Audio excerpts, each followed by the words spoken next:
Welcome, everybody. Hello, and uh, please join us. I always like to think of this as if we were in a physical space, we'd all be jockeying for the best seats.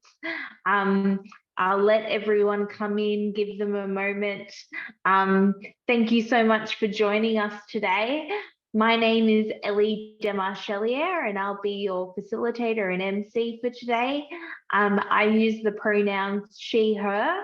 I am a writer, speaker, disability rights campaigner, and most importantly, I'm a proud disabled woman. I'm really proud to be facilitating this discussion today.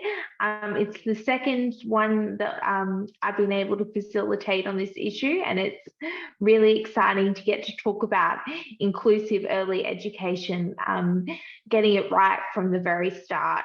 I bring to our discussion the lived experience of having grown up as a kid with disability, having gone to kindy and early childhood education as a kid with disability, and being segregated even within in those spaces out of the best of intentions, but people not really knowing what to do. So I'm really excited about what we can learn together today. Before we begin, I'd like to acknowledge that even though we're meeting virtually, I'm meeting on the lands of the Yagara and Turrbal people. We'd like to acknowledge the custodians of the land on which we work, live and play. We pay deep respects to the elders past, present and emerging, and acknowledge that sovereignty was never ceded, always was, always will be, that there is no justice without First Nations justice. Now, just some housekeeping before we begin. Today's event will go for 90 minutes. There is Auslan interpreting, which you'll be able to see on the screen along with the speaker. This session will have live captions and they'll be visible at the bottom of the screen. But if for some reason you can't see them, you can click the CC button and they should appear at the bottom of the screen to add captions. Now, I can't stress this enough. Please use the chat function of our broadcast today. We love a great chat that's going on the sidelines while people are talking. Use the chat function to have a discussion, ask questions. We have people in the chat function ready to help you if you have any technical issues. And we do have lots of time set aside to answer questions. So please put some questions in there.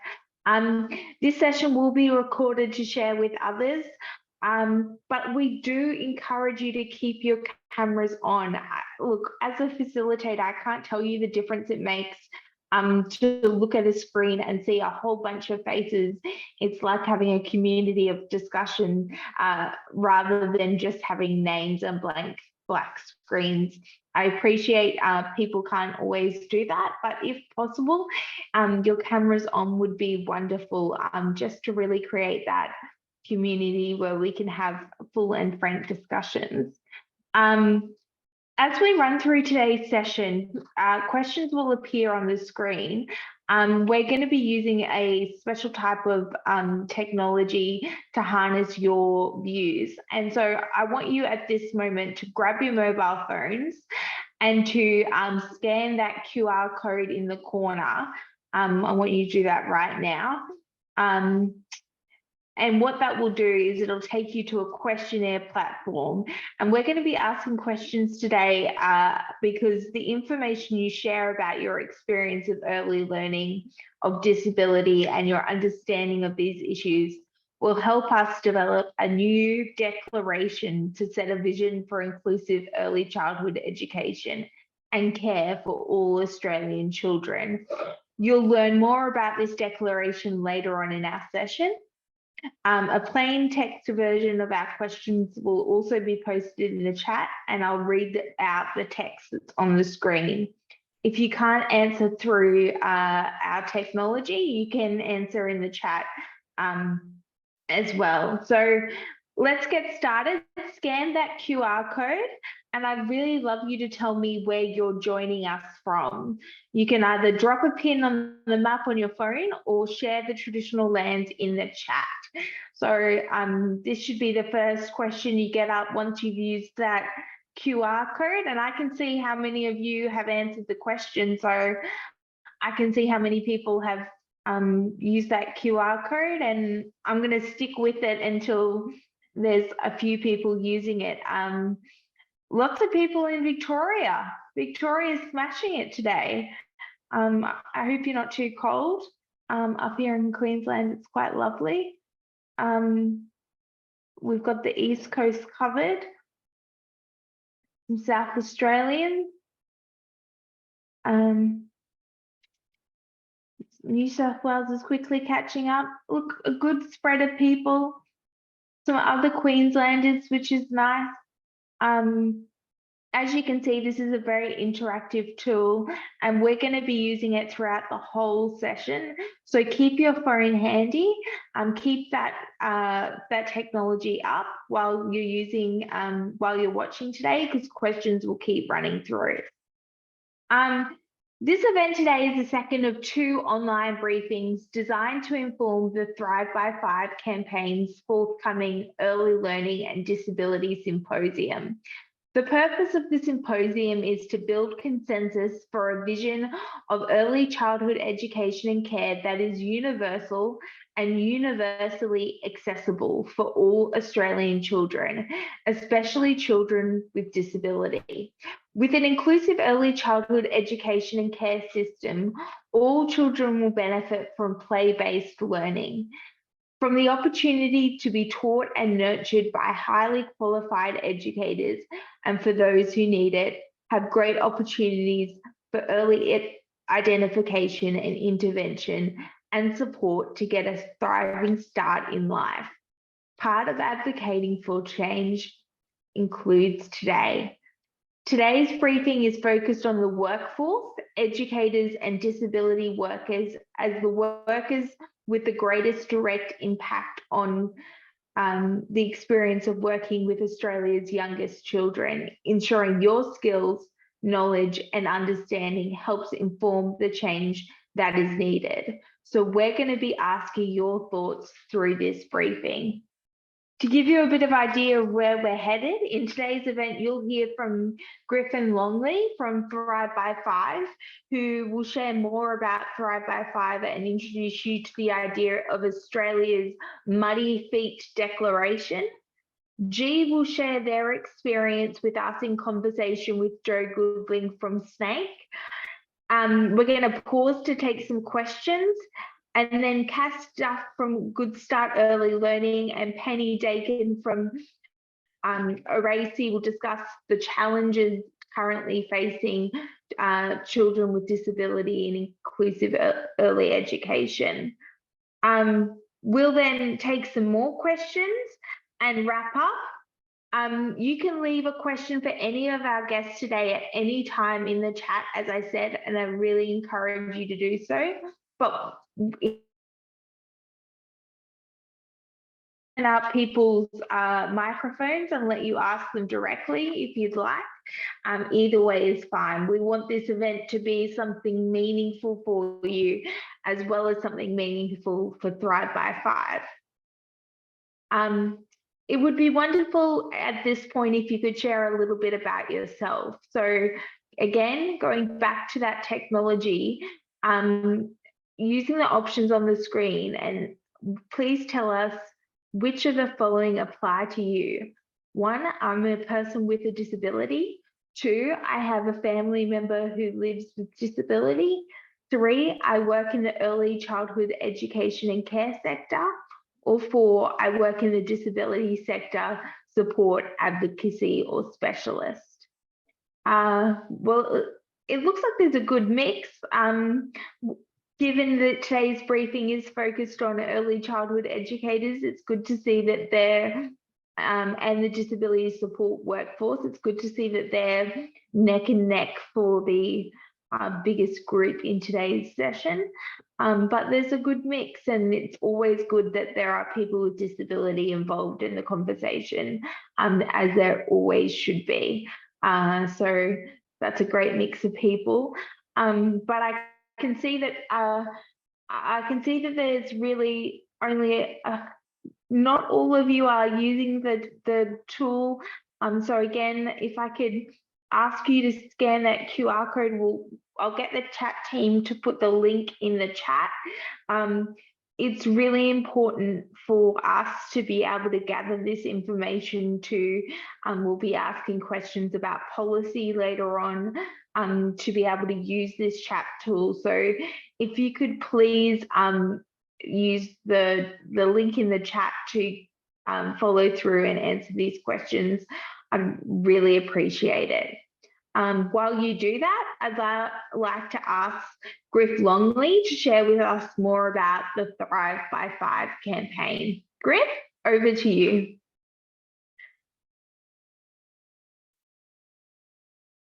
Good morning, folks, and thanks, Elly. I'm Griff Longley from the Thrive by 5 initiative. I use the pronouns he and him. I'm joining you today from the banks of the beautiful Derbarl-Yerrigan River on the lands of the Whadjuk people in the Noongar Nation, and I acknowledge elders past, present and emerging, and all Aboriginal and Torres Strait Islander people who are joining us on this call today. So a quick description for you, or a refresher for some of Thrive by 5. And actually, just before I do that, I'll give a visual description of myself for those who that might be useful for. Well, I'm a balding ginger with a beard. I'm wearing a white shirt, and I'm sitting in a very dark little cubicle that looks like it might be in the bowels of the Death Star. Hope that helps. So Thrive by 5, guys, is an initiative of the Minderoo Foundation, but really importantly, it has 95 organisational partners and about 100,000 individual supporters. So it's not just Minderoo, it's led by us, but it involves a lot of people doing a lot of work to make our mission happen. So that mission is to create a high quality, universally accessible early learning system in this country that's staffed by a professional, valued and properly paid workforce. And we need that because the research tells us, and we know from our personal experience, that those first 5 years are critical to children's development and their whole lives. It's a time when children are making 1 million neural connections every second. But currently, our early learning system isn't taking advantage of that incredible moment of growth in the way that our children and our community deserve. So at present, the quality of our early learning centres are inconsistent, and we have some of the highest out-of-pocket costs for families to access that. And our early childhood workforce are some of the lowest paid workers in our country, despite the incredibly important work that they do. And we also know that access to early learning for children with a disability is patchy, and it's not always set up in a way that supports them in the best way that it could. And that's significant for so many reasons, but we know that when we get early childhood education and care right, that the benefits flow throughout a person's life, throughout the circles of their connections, their family, their community, and it lasts a lifetime. So accessible and inclusive early childhood learning and care isn't just about education. It's not about numbers and letters. It's about play. It's about learning in the broadest sense. It's about care. It is about education development, but it's about all of those things together. And it's one of the surest and most sustainable ways to provide people the best opportunity to have an inclusive life. And look, for kids with disability, it's also about providing or helping provide some of those ordinary experiences of childhood, the learning to share with others, working together to solve problems, negotiating, developing those fine and gross motor skills.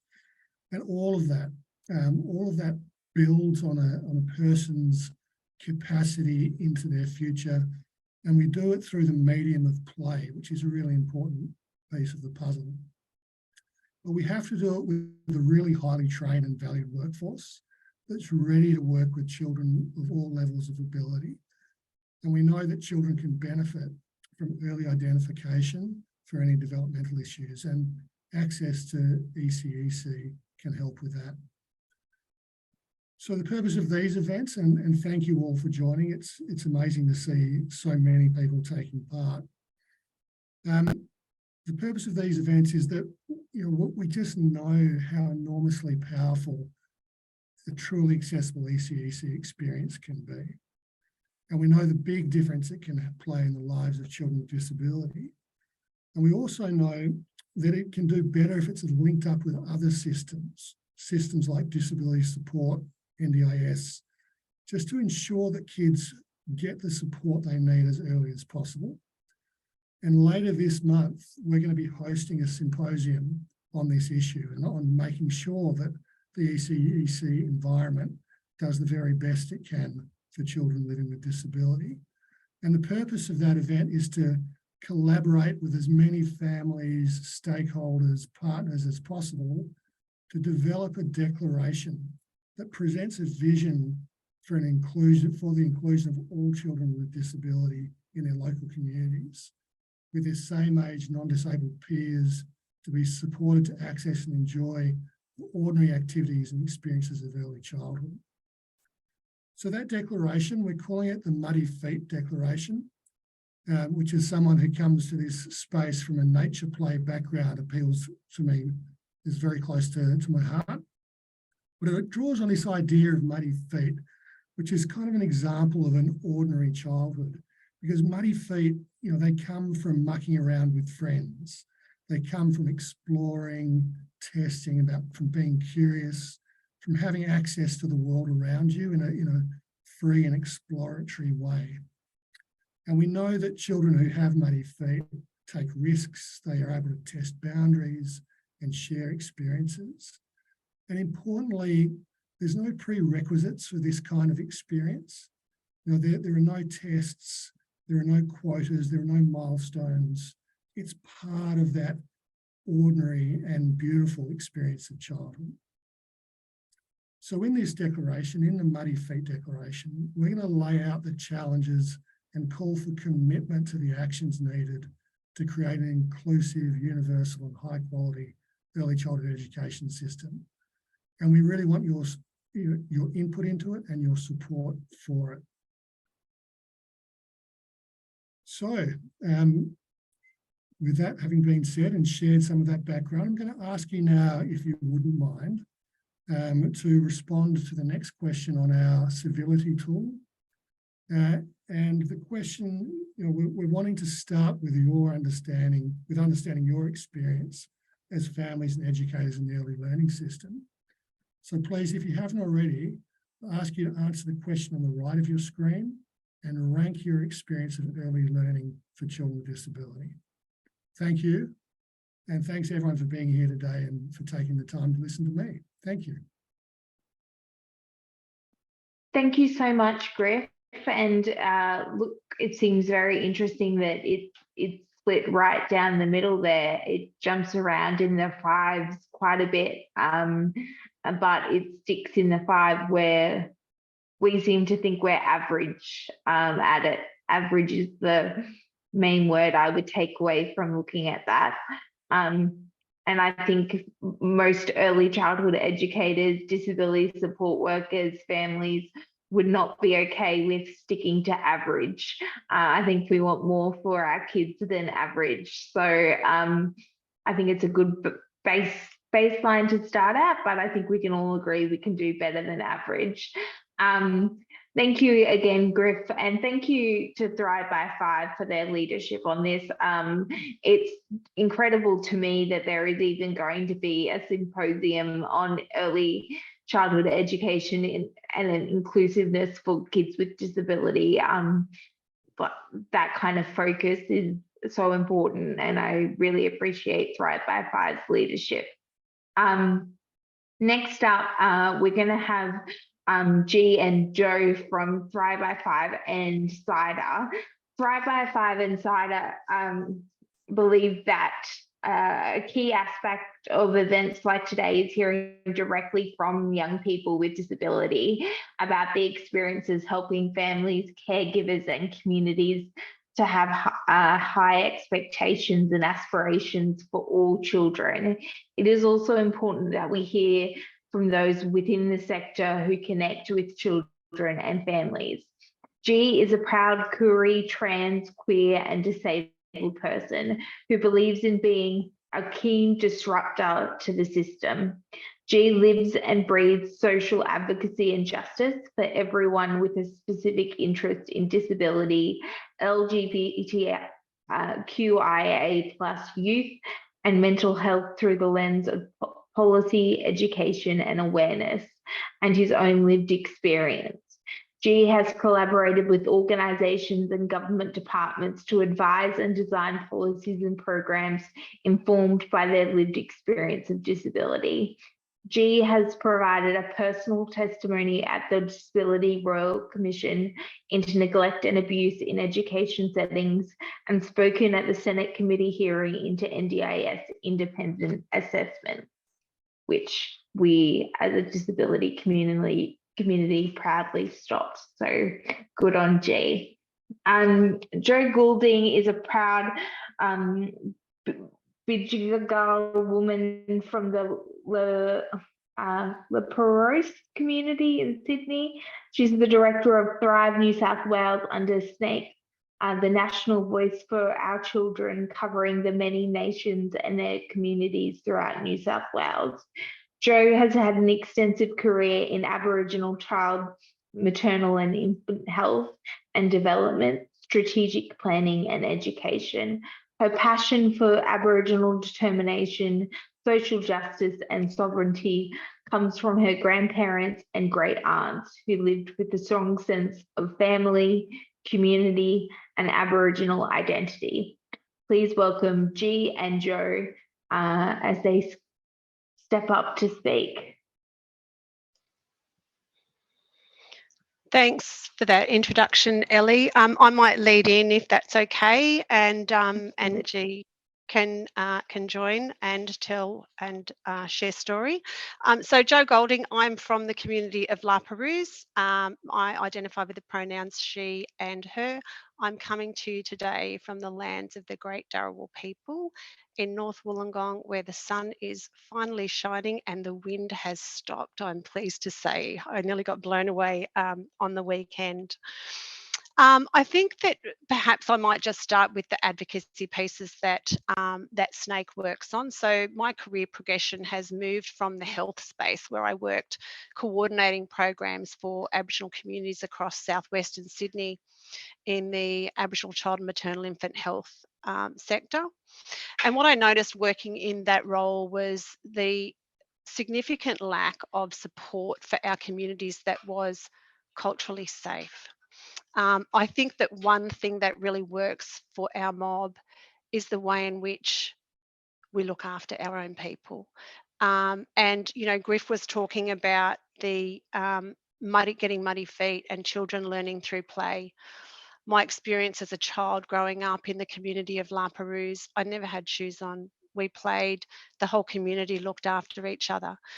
So what I'd like to share with you are a couple of case studies and also my own experience having a family member with a disability. I was having a yarn there to G yesterday and we were talking about this. I had a cousin that had significant disability developmental delay as a child, and growing up in community, it wasn't identified as a disability or a delay. She was a family member that we loved and that we cared for. We understood her. We understood what her needs were. We surrounded her and insulated her with the love and support that she needed. She went to a special school. So at the time, there was no inclusiveness in the public education sector for my little cousin when she was growing up, but through the love and support that she received from the community that she grew up in, from extended family, I think provided her with that level of support and love she needed to feel safe and strong in her identity and not feel labelled in any way as having had any sort of disability.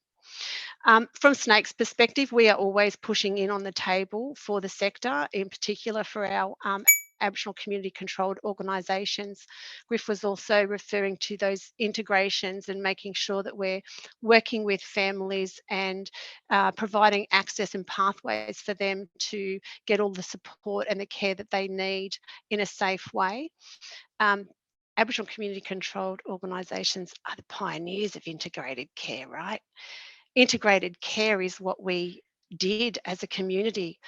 It wasn't labelled as integrated care. We were communities and mob caring for our people.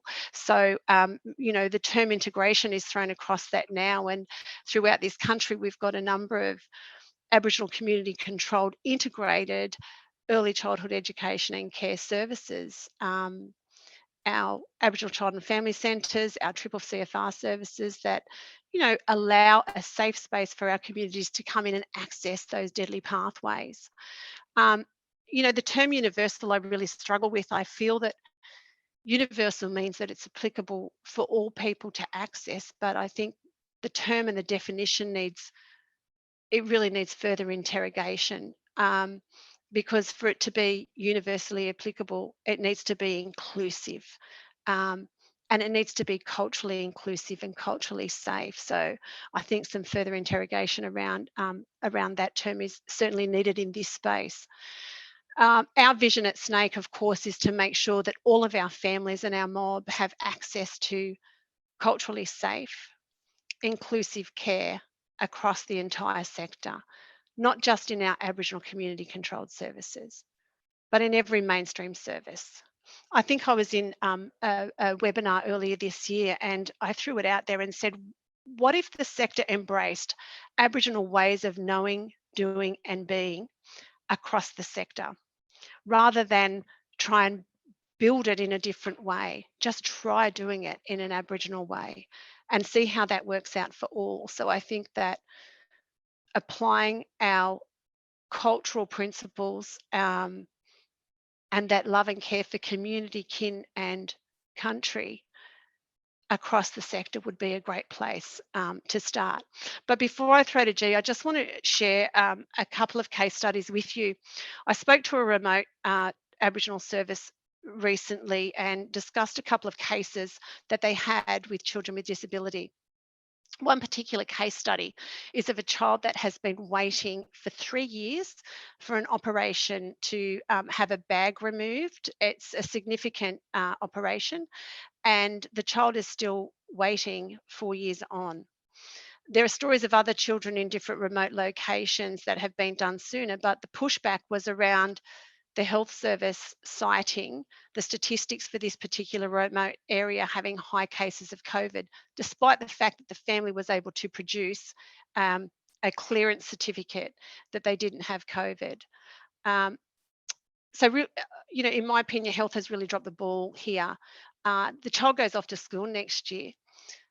So there's that further potential impact in that larger school environment, right, that little one has to face and that the family has to go through. So what our Aboriginal community controlled services are able to do is actually push in and advocate for those families, order and provide the necessary clinical equipment to support the family, provide some family support, wraparound services for the extended family to help hold their space during the difficult time. Another case is of a child with Turner syndrome, a little girl aged 6, turning 7 this year. So the immune system's, you know, compromised. They had a significant difficulty in getting a diagnosis. Parent often dismissed, so not being included in those conversations around the diagnosis and the care that the child needs as she grows. They travel every 3 to 6 months for treatment. The NDIS plan took 12 months to get, and they got the plan just before this little one turned 3. The case management for this particular little one, and I do know that there are case managers on here that work really hard for our families, but in this case, the case management communication between the family about the little one and the families, our mob know our children, our mothers and fathers and our carers know our children and what their needs are. were dismissed. The service was subsequently defunded, and the mother was provided with a list from the NDIS to say, here's a list of providers for you to choose from. No support and no guidance to navigate through that. The only time the family is really ever receiving any communications when paperwork needs to be signed off. So these are things that need to change. These are things that we push in on as the national peak for Aboriginal and Torres Strait Islander children across this nation. And these are cases that we like to carry forward.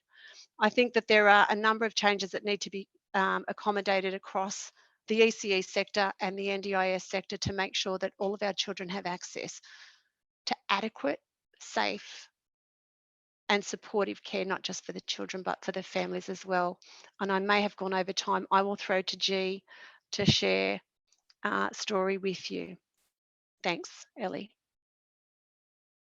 G speaking. My name is G Brown and I go by they, him pronouns. I am, my family come from the Framlingham Mission, so I'm a Kirrairarong person with connections to Anyalakwa up in off the top of the Northern Territory. I was born on Bangla land, which is in South Australia. And before, I suppose, talking or sharing with you specific points, I want to briefly share my own experiences as, an Aboriginal, autistic, and ADHD person with multiple learning disabilities, and also as the older sibling of my younger brother who has Williams syndrome, a developmental intellectual disability. I was very fortunate to have grown up in a remote Aboriginal community, and this changed how early childhood care and education was for me. There were no, and this is a critical point of lacking in the education sector, but there were very few educators in this community. And while that was a drawback, this community embraced as mob and as kin that my family would come in and run the early childhood education. Community would come in, aunties, uncles, the family of all the young kids that were there. For me, this meant that I had people around me, my family, my kin, and my community who understood how I worked, who understood how I communicated, who understood, me as a person. And that really changed what early childhood education was like for me. And being on country, I really resonate. I don't remember wearing shoes for the first 5 years of my life. We were always outside. My family were builders. We'd come in and we'd build things with our hands. And I always remember as a young kid, when they did try to put us in a classroom, I would always fall asleep. But that when we were doing things with our hands, when we were outside, when we were playing, is when we got the opportunity to be kids. Unfortunately for my little brother, we moved away from that community into a much more almost urban, but a regional town. And my little brother was put into kindergarten in this town. And unfortunately, because there was no integration, there was no understanding and dismissal of the value of family, of community, of kin, my brother didn't get anything like the experience that I had. And unfortunately, it was more, look at us, look how of an inclusive of a kindergarten we are, because we've got this child with an intellectual disability. But we'd pick him up at the end of the day, and every day he'd come home crying. He'd pretty much be put in a corner and left there. And he wasn't supported critically to interact with his peers, to learn how to play, to do all these things. And he's 16 now, and he only developed those really critical social skills at the age of 14. And that people underestimate and dismiss how important our social foundations are, which start in early childcare, is for our identity, for our capacity to learn, for our capacity to adapt. unfortunately, for both my brother and I, despite my good experience and his poor experience, this fell apart when the transition into school came, which is a really critical lack in the education sector, that early childhood education and care is so far removed from the rest of our schooling system. The transitions, especially for children with disability and particularly for mob with disability, are poor, they're not supported. And what may apply in early childhood care very often does not apply when going into schooling. The most important thing for our early childhood sector is that it must be prioritized as much as other education is, because it is the foundation of where we start. And if the foundation is shaky, the rest of your schooling is going to be shaky. It's also really critical for community, not just mob, but for everyone. Disability in the remote community that I grew up in was not seen as a burden. It was not seen as an extra task or something to be concerned about. It was embraced and it was supported no matter what. When my brother had segregation from the beginning, that has been his experience. You segregate kids in early childhood care, you've set the foundations for children with disability who don't get the opportunity to grow and to learn, but you also create a small pocket of society, and it's not so small when you see how much of the sector is segregated, of children who become ableist, who become bigoted, who carry that through the rest of their education. And so there are two sides to this. You don't just do a disservice to our young disabled kids, you do a disservice to the whole of the community and to all of society. We also, for mob, need to understand that disability is not seen the same in First Nations communities and understandings as it is in other communities. And this, going back to what Joe said, our knowing, being and doing does not individualize disability. It becomes a community, not even an issue, a community love. And in the early childhood sector, and especially with the NDIS, we've taken the route of individualization. And that's when you block out the family, that's when you block out the community, the people who've been there for the beginning. And so we're breeding kids from a really young age to go, well, you can only be in a collective if you are not disabled, if you are not mob. And we need to change the sector so that we go back to and we lean on, especially First Nations ways of knowing, being and doing, into viewing our children as a part of a community and not just an individual who has to be different in some way or supported in some way. But there also needs to be a balance between that, in particular with access to services. And critically for First Nations communities, there is distrust of specialist services. We're not going to see, many people won't seek out those services or don't have the means to seek out those services.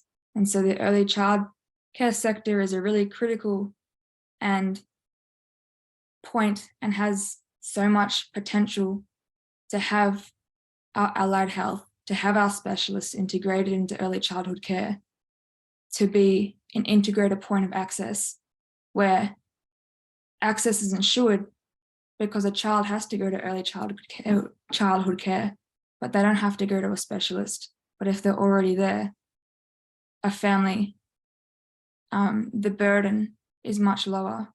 You're much more likely to have kids who otherwise might be missed to be diagnosed and for that support to be established early. And so the early childhood care sector, I think, has a lot to learn from mob ways of knowing, being and doing, not just to benefit our First Nations kids, but to benefit all our kids.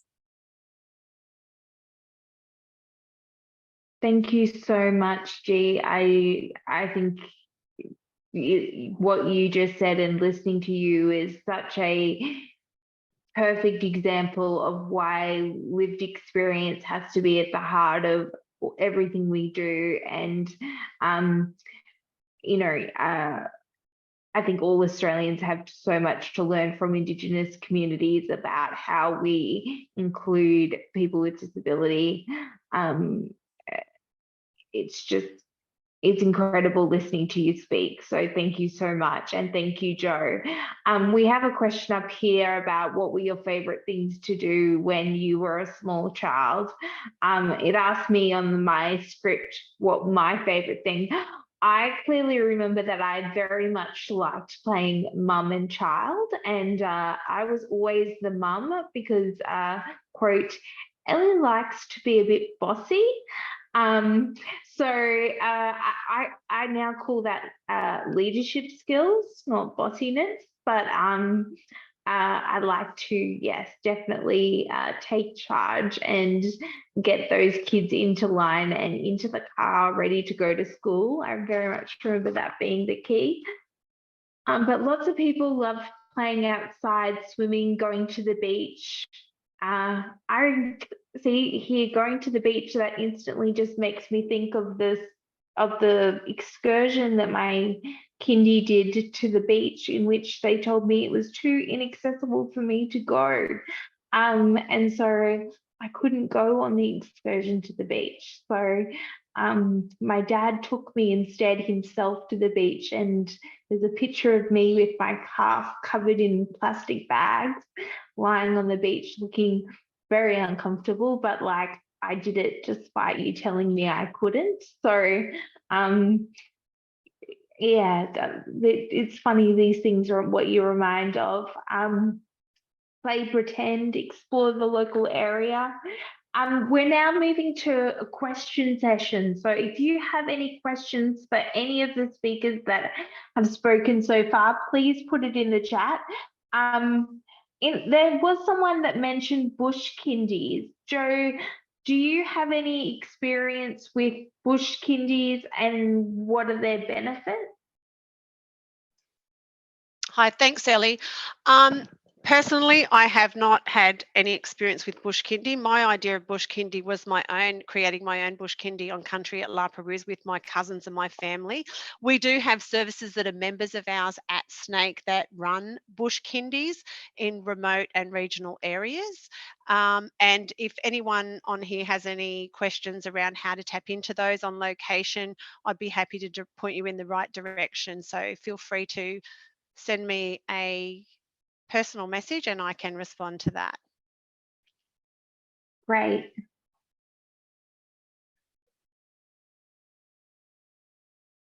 Well, I might ask G a question if that's okay, because I loved what you had to say.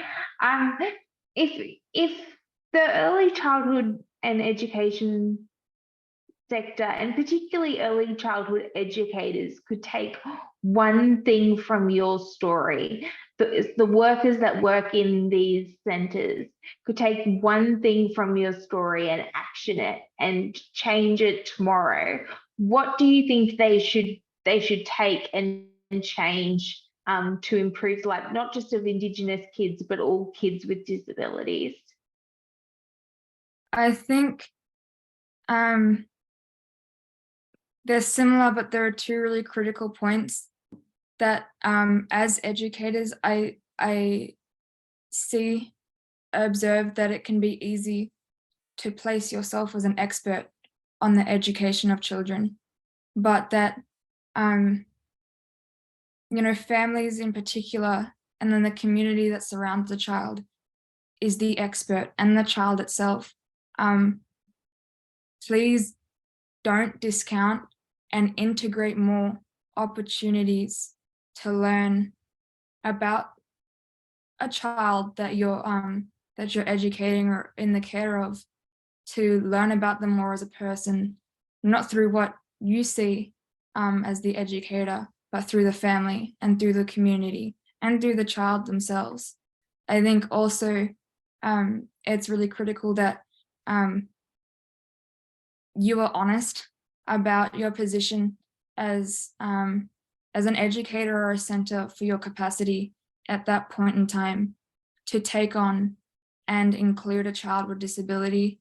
In my brother's experience, that was said from the beginning that they absolutely have the capacity and that they absolutely know how to include him, but that wasn't the truth. You're going to avoid a lot more pain by being honest from the beginning. And if you're able to identify that, you learn more about why you can't be inclusive. But really critically is the inclusion of families, and don't discount the young kids you have with disability. They're, you know, it's very easier to do that.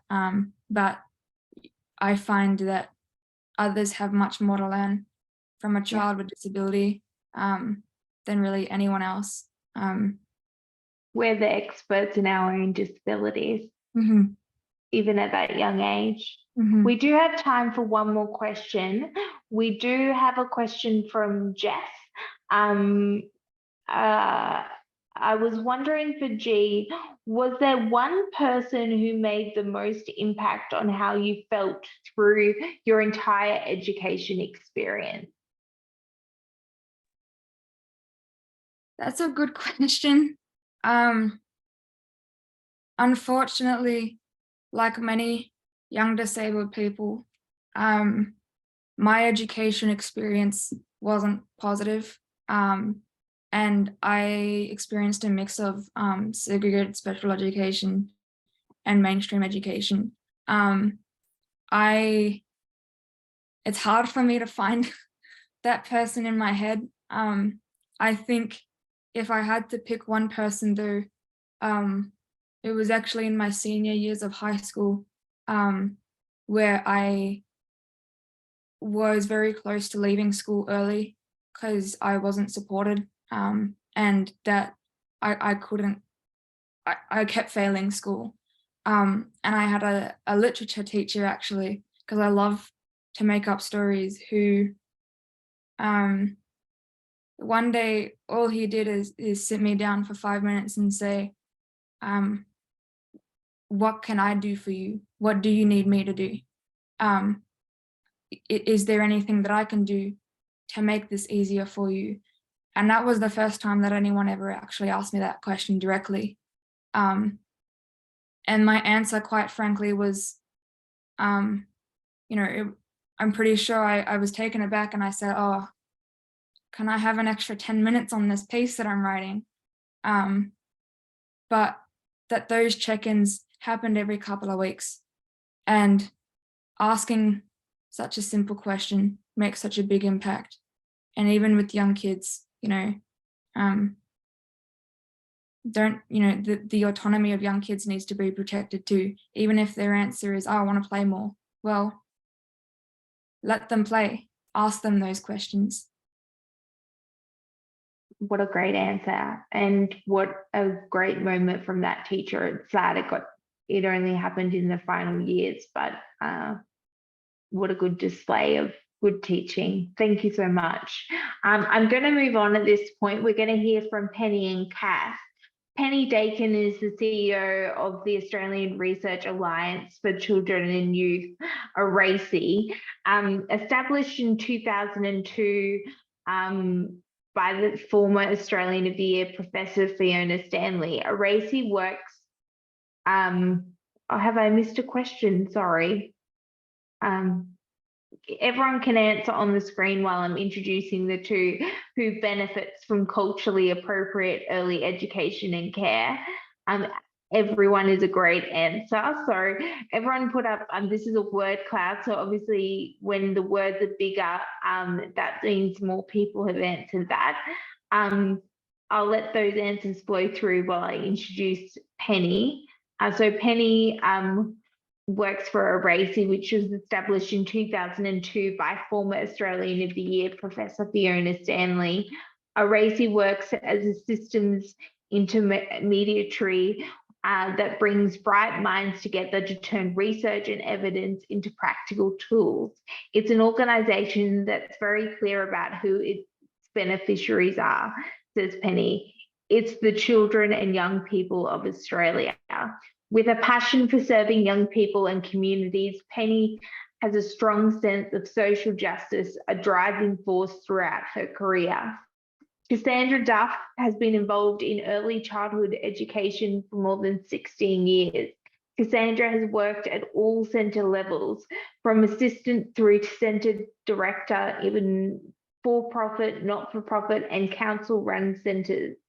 Cass has more than 47 nieces and nephews, wow, which gives us a picture of her understanding of family and how important she views nurturing and a sense of belonging, and how important that is and integral to children's growth and development.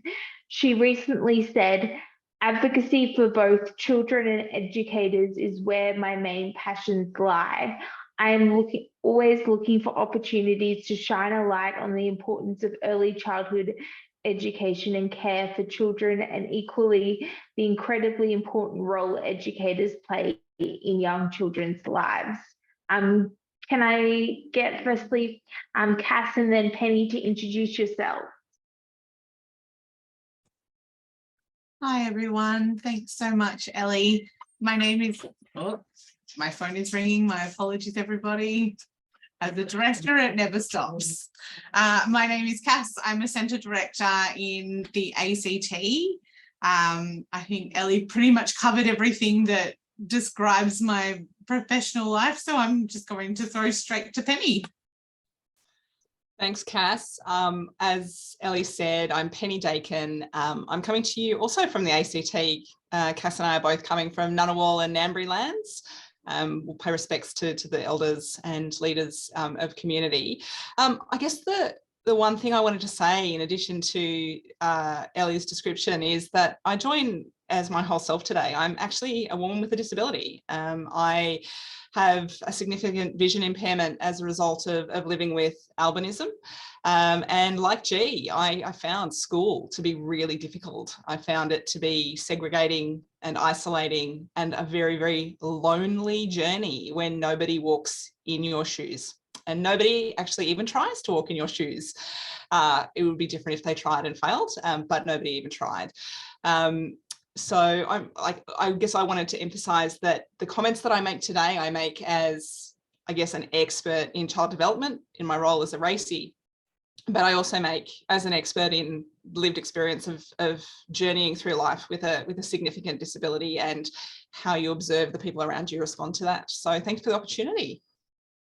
Thank you. And I might start with you, Cass, and I'll pose you this question. During this session with G and the first session, we have heard from young people with disabilities who have experienced the systems, advocates, educators, and families. What role do you think early childhood educators play in the early development of children with disability? And for extra points, how can we make sure that role is valued and understood?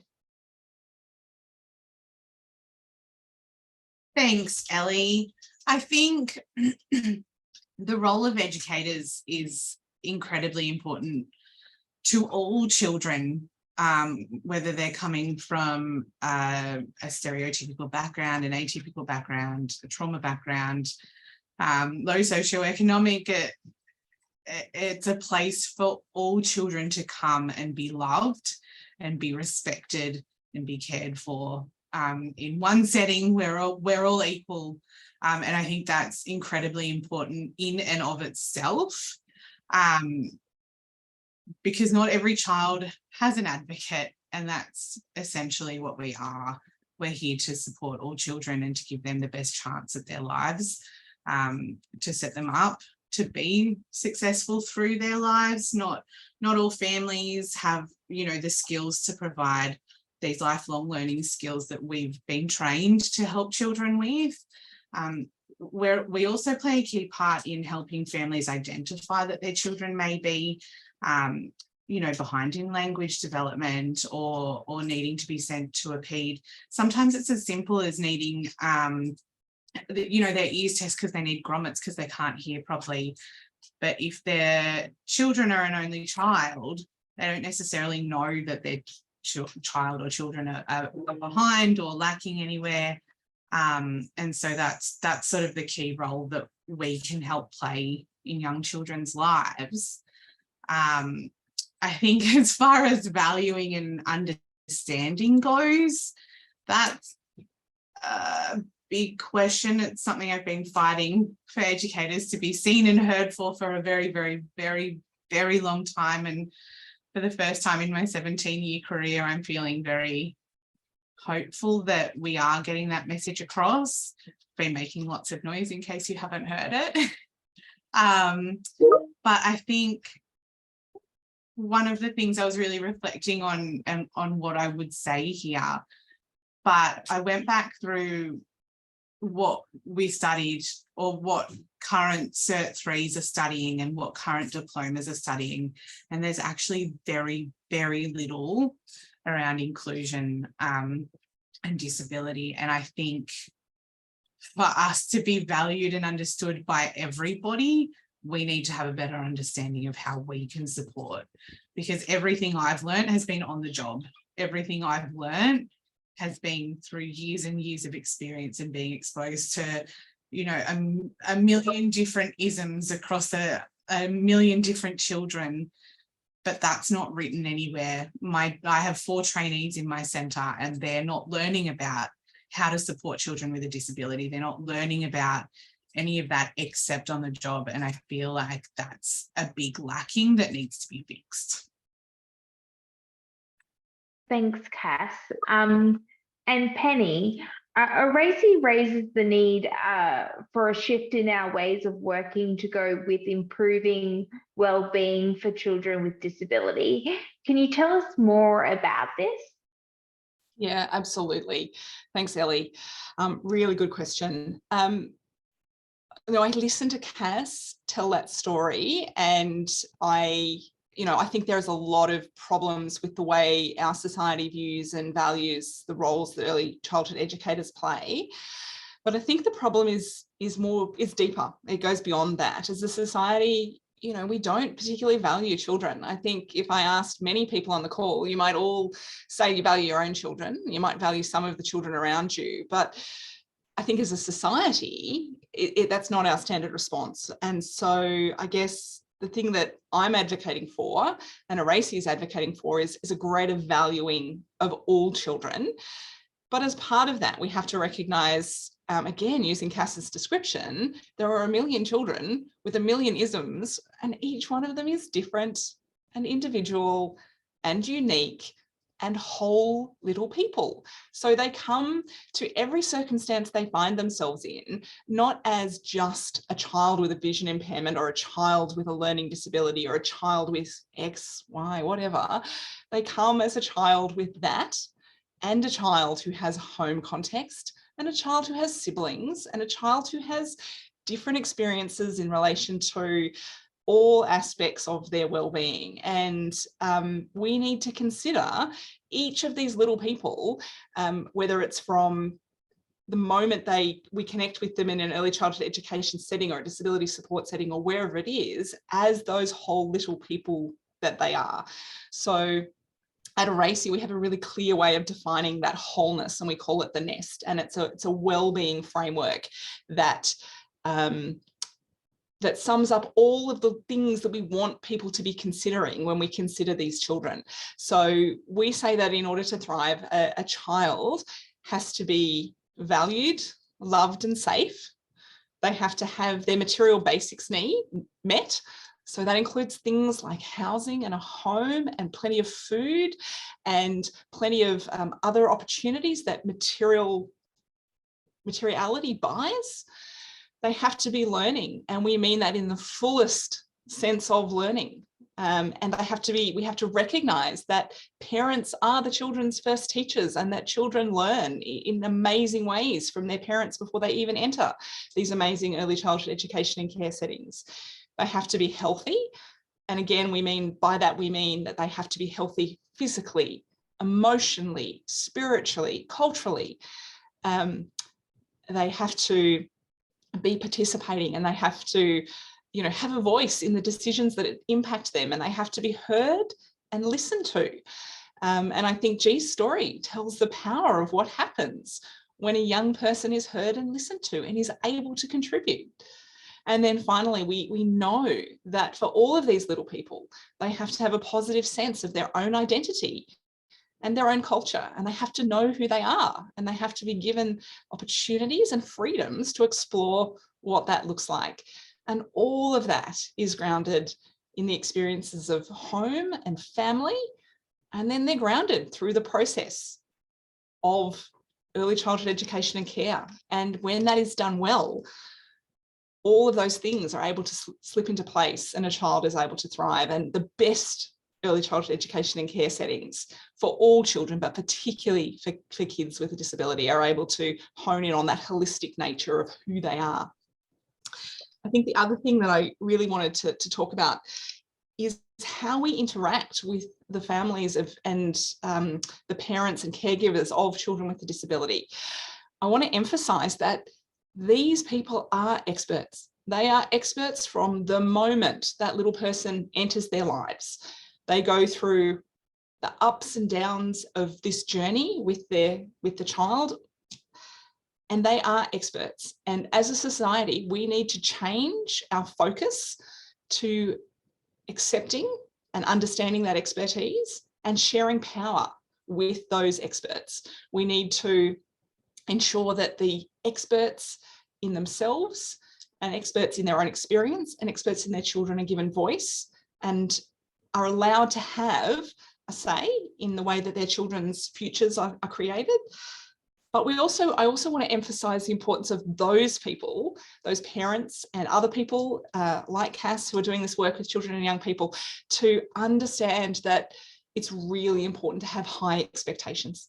It's really important for us to believe and aspire for these young people to be the best versions of themselves that they can be. And that looks different for everybody. As there's a million kids, there is a million versions of best. And all we want is for all children to be the best version of themselves that they can be. And then they need to be supported to be able to do that. And in order to be able to do that, I think the thing that I would emphasize is that we have to take the time to understand what that best version of themselves is. And we can only do that through engagement and through conversation with children and families, and respecting what they bring to those conversations in all settings. And I know that in high quality education and care, that those conversations happen, and they happen from an assistant educator who's on the floor of a room right through into that office that Cass is sitting in. But we've got to be able to make sure that the people who are having those conversations to develop that fulsome understanding of young people are equipped and empowered and able to do that through the training and opportunities they get to learn. And I would concur that on the job is great, it's fabulous training, but it is insufficient. Thank you so much, Penny. There's nothing as detrimental but powerful as the barrier of low expectations. So thank you for bringing that up. We are going to ask another question now, which has to do with our Money Feet declaration. It has 4 different, at the moment, we're looking at 4 different asks, area of asks. Which I'll read to you, but there's a question in our civility tech, which is going to ask you, which of the following do you think our leaders should do?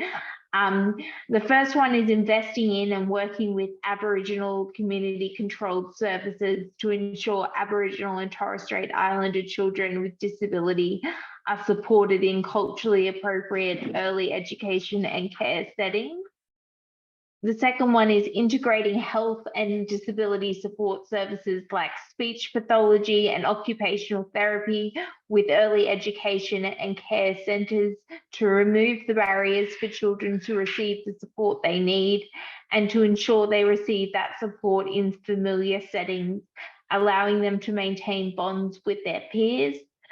Thirdly, providing additional training and resources to early childhood educators and learning centres so that they can better able to identify and provide support for children with disabilities, neurodiverse profiles and developmental vulnerabilities and their families, leading to earlier identification and intervention. And finally, ensuring collaboration between the NDIS and early education and care sector to ensure children and families have consistent and clear support. I think our leaders need to do all of them, in my opinion, but it's good to see providing training and resources to early childhood educators getting support in this audience. I would hope it would, but it looks like all the ideas have really got support. I can see how many people have voted, and there's still quite a few to go. So can I ask maybe, Penny, what do you think of those 4 priorities? Which do you think our leaders, if you could only choose one to go first, which would you hope our leaders take on first? Oh, I hate choosing one. I'm not good at it. Look, I don't know if it's one or if it's a sequencing. So I think there are things that we can do first. And, you know, I want to go back to Joe's description earlier of the work that Thrive is doing in New South Wales, and relate that to G's story. And I think we could do a terribly lot worse than making our starting point understanding those Aboriginal and Torres Strait Islander ways of knowing, being and doing that are deeply embedded in the practice of the Aboriginal controlled sector and the way they run services. I think Joe's said, you know, integration's old school. It's just what they do. So I think a really good first starting point, because I think all of them have to happen, but I think a really important and powerful starting point is that recognition and plotting a path forward where we allow those First Nations ways of knowing, being and doing to permeate the whole process, the whole experience of moving through the early years for all families in Australia. So I'm going with the first one. Number 1. Yeah. Cass, do you have any thoughts? These are our areas of asks under the Muddy Feet Declaration. Do you think they cover off what's needed for an inclusive education and care experience for kids with disabilities? I think it's a great starting point. I think there's so much to unpack, but these are 4 really, really great starting pieces. And I think from a very biased point of view, I would love to see more training available for early childhood educators, because we're the first ones that, outside of family, community and mob, we're the first ones that, you know, help educate and help children to thrive through their early childhood. And if we don't know what we're doing, how can we do that effectively? We'll end up with little people feeling unsupported and feeling, you know, rejected and just not being their best selves, in Penny's words. It's we need to do better. And I think in order to do the rest of everything, educators need to have the training to be able to do it. Yeah, absolutely. And our early childhood educators deserve that training as well. I think a question just came up. I'm going to have a quick look at our question for Penny. What might it look like if the NDIS worked closer with ECEC? Yeah, that is a great question. So thank you for that one. Look, I think it would look like integration. Like when we use that word, it's a big long word. And what does it actually mean? It means put together, well stitched, connected. And I think if the NDIS was in a place where it could engage more deeply and more holistically with early childhood education and care, I think what we would see is for families and for individuals who are trying to navigate both systems, that instead of looking like two separate journeys that are going alongside each other, they would look like one smoother road. Like, I'd love to say it's a smooth road. I'm not sure that may be a stretch too far, but I think it would look like a smoother road. I think it would look like an easier experience where people are heard, and where all of those holistic elements of childhood wellbeing that I've described earlier are actually being talked about with the same language and the same approach from both sides of the journey that family is walking. I think also from the position of the NDIS and ECEC, I think that if it was more integrated in the way that they work together, their experiences as systems would be a lot smoother as well. Like, I think that there would be there are efficiencies to be found. If you wanted to go all economic rationalist on it, there are efficiencies and benefits to the system where we can smooth out processes. We don't have to do things twice. There are conversations that are happening in both of those settings that could be shared. And if you have common language and common approaches to things, there are ways of doing those things better, which have benefits from everybody, from right up at the system to the individual's experience as well. Oh, absolutely, Penny. Could the road be smoother at the NDIS? Could it get any bumpier sometimes? That's what it feels like, or on a roller coaster. Thank you for both you and Cass for your contributions today. I'm going to start to wrap up today. What I want to say is don't let my energy and excitement around this issue fool you. I've been talking about inclusiveness for people with disability and the need for change for a very long time. In my previous work, I worked for the Parenthood, so I understand the challenges in early childhood education as well, and I've seen this from many perspectives. As a person with disability, I want to emphasize the profound significance of inclusive early childhood experiences. It is crucial to recognize that the seeds of empowerment and self-belief are sown during the formative years of life. As a disability rights campaigner, I don't want to be speaking at an event like this in 5, 10, 15 years. The time for change is now. So you'll see a question up on your screen, which of these actions are you likely to do? And there's join the Thrive by 5 campaign, share the final declaration with your network, talk to your colleagues about the value of ECEC for all children, and get your organisation involved. We would love you to take action. We need to make this happen. And the great thing is, at this time, we have all the ingredients to get it done right. We have children and their families who are looking for welcoming local places for ordinary childhood experiences. And we have educators and teams who care about including and helping children to thrive. But we need to go beyond imagining a great system. We need action from all levels of government to coordinate systems, equip and support the workforce, and invest in all children.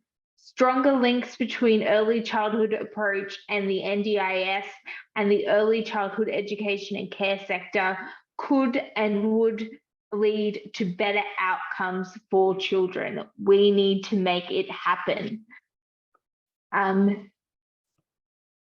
We might all agree on why things need to change and what an inclusive system looks like, but all Australian governments need to lead and work collaboratively together through the National Cabinet and the Disability Reform Ministers meeting, the Education Ministers meeting, and individually in their own areas of responsibility.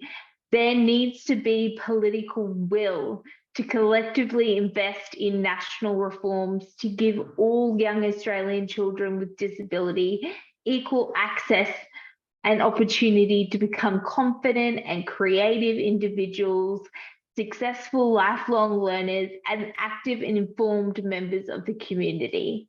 So can I thank you so much for coming today and remind you that there are future events that we'd love your support for, and with the coming Australia's Money Feet Declaration. Thank you for attending and sharing your experience and ideas. Just a reminder that if you feel like the event brought up some difficult or uncomfortable feelings for you, please reach out for support. You can access help by heading to www.cyda.com. That's org.com.